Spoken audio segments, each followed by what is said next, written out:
ngayon, Jane? Oo, naintindihan kita, Joanne. Naintindihan mo rin ba kung pinagagalingan ko? Hindi ko alam sa inyo kasi ang tingin namin, kontuwa kayo habang iniinsulto si Daddy Bon. Inintindihin mo rin yung side ko. May karanasan ako kay Bon, kaya ako may ganitong hugot. Alam mo, kahit sabihin niyang hindi na niya maalala, ako tanda ko eh. Naintindihan mo rin yung side ko? So, naintindihan ko. Kaya pala, inaayunan mo yung dalawang bully dahil may galit ka kay Daddy Bon sa nakaraan. Meron. Oo. Sabihin na natin oo. Napaka-ipokrita ko sabihin kong hindi. Pero isa na doon, natawa talaga ako. At isa pa doon, ginawa niya rin sa akin yun. Naiintindihan mo yung pinanggalingan. Tapos na yan. Nakamove on na sila. Okay, it's a quit. At least ngayon, na-feel mo kung ano yung pinaramdam mo sa akin noon. Tapos na yon, okay na. Quits na tayo. Hindi yun paggaganti. Huwag mong isipin na ginantihan kita, Bon, ha?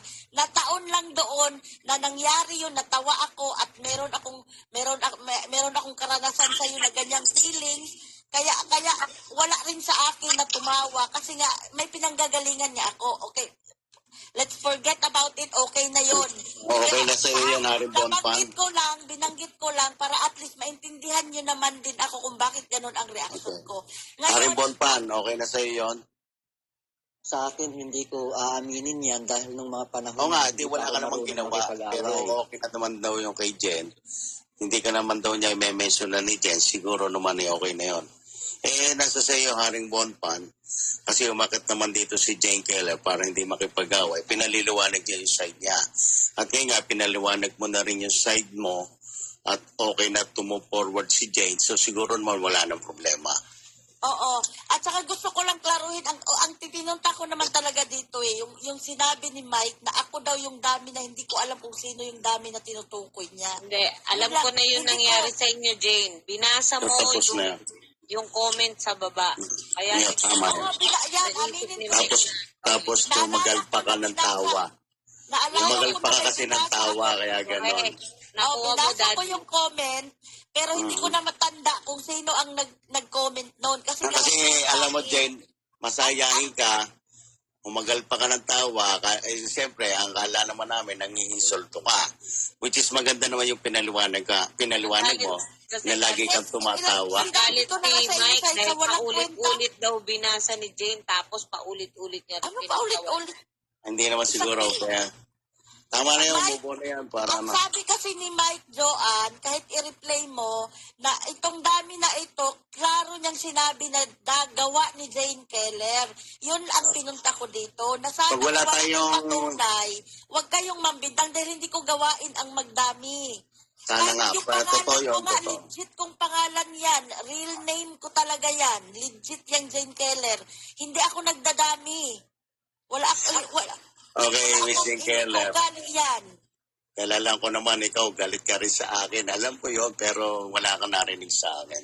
Okay, ito, magsasalita ako na maayos. Sige, Mike. Sa'yo, Mr. Ilagan, na wala. Sige, salamat, Jane. Kung meron ka bang nakita sa akin na nakikitawa ako or nakikiayon ako, normal sa live yun. Kasi nga, ganun talaga ang live. May mga channel kayo, di ba? Kung ako, babalahura lang, ang dami na. Yung mga hindi kasali sa usapan, binalahura ako. Ganun talaga Ganun talaga dito Sige, pagsalitain natin si Mike. Pwede na akong salita. Okay, sige, Mike. Para sa akin, assuming na wala kang kinalaman doon sa dami account. Kaya lang, sabi ko nga, ang masakit sa akin, para akong nakahalata. Mabuti kung isang beses ka lang tumawa. Pero yung makatatlong beses gusto mo, i-replay ko, pero wag na lang. Makatatlong beses mo, okay. Sige, go makatatlong beses mo ginawa na payag ka ba, Hanso, na mas pogi sa'yo? Kasi doon na-trigger Kaya ako napaisip ako. So, okay na, hindi ikaw yung dami account dahil wala naman kami mapapatunayan.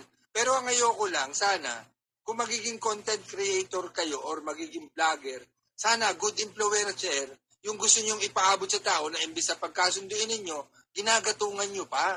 Alam nyo ba yon? Kaya doon ako sumama loob sa'yo. At bukod doon, ito pa, at bukod doon, ano masasabi mo? Sasabi ni DJ Sweet na ikaw ay bad influence. Kay Shala. Asan ang resibo mo? Kasi ayokong maniwala kung wala akong patunay, Mike. Kaya nga, isa nga yan sa pinunta ko dito eh. Yung may patunay ka ba na ako? Kung may patunay ka, siyempre, ma-offend ako. Bakit mo ako Pagtatanungin ko sa kung bakit. Bakit mo nasabi yan? Ginawa mo daw battleground.